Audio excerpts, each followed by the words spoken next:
kind enough to answer some questions from PlayStation readers just a week or two back, right before E3. Yeah. Got a little more out of you about exactly, you know, what's happening on the story front. But just tell me about the setup. Tell me about our protagonist, Red Daniels.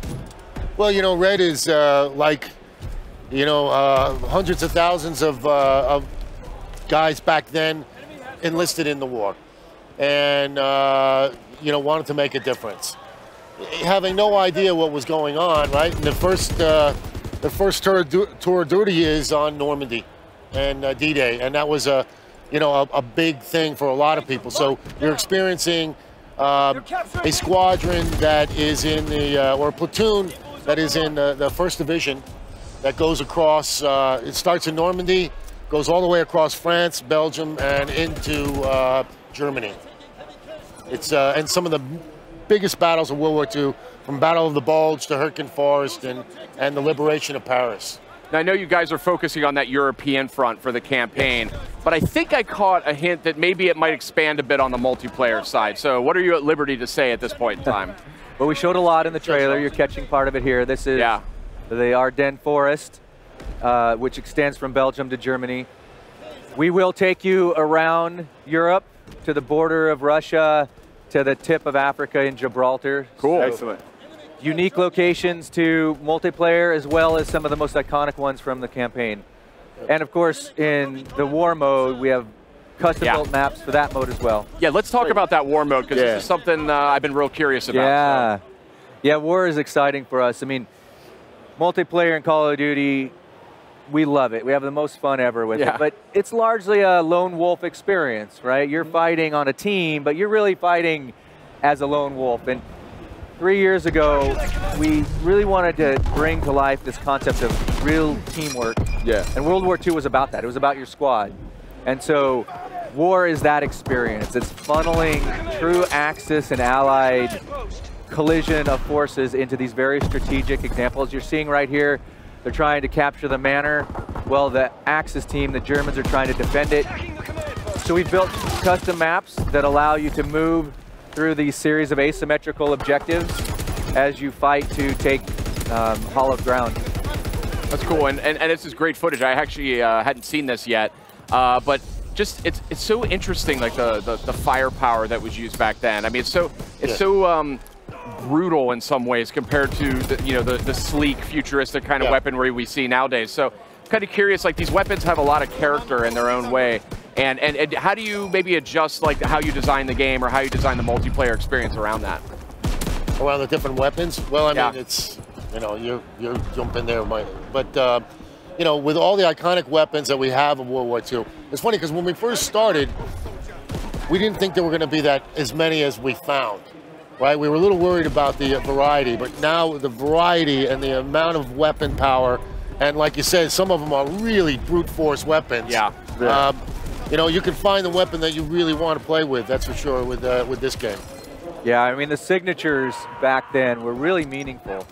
So whether you're running with the MG42, this big machine gun, German machine gun, or the Winchester trench gun with your incendiary shells, or you've all heard it. We've all heard of that classic reload ping of the Garand. Right. These weapons had a heft to them and a power to them that really showcases what happened in the war. And you're right, it was brutal, right? It was a brutal, visceral, gritty war, and you can really feel that in our weapons. And our audio team and our character modeling team and our animation team, they went out and found these weapons with our military historian to capture and bring the spirit of that to life. Right.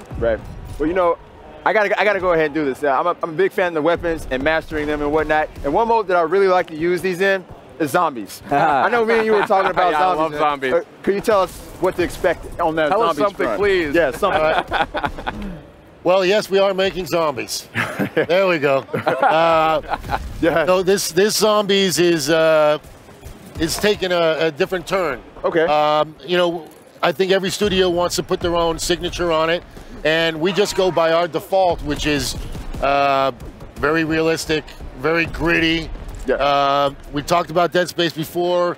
Yeah, this is Dead Space meets Meet zombies. That's the best thing you could possibly say. I'm so excited to hear that. That's great.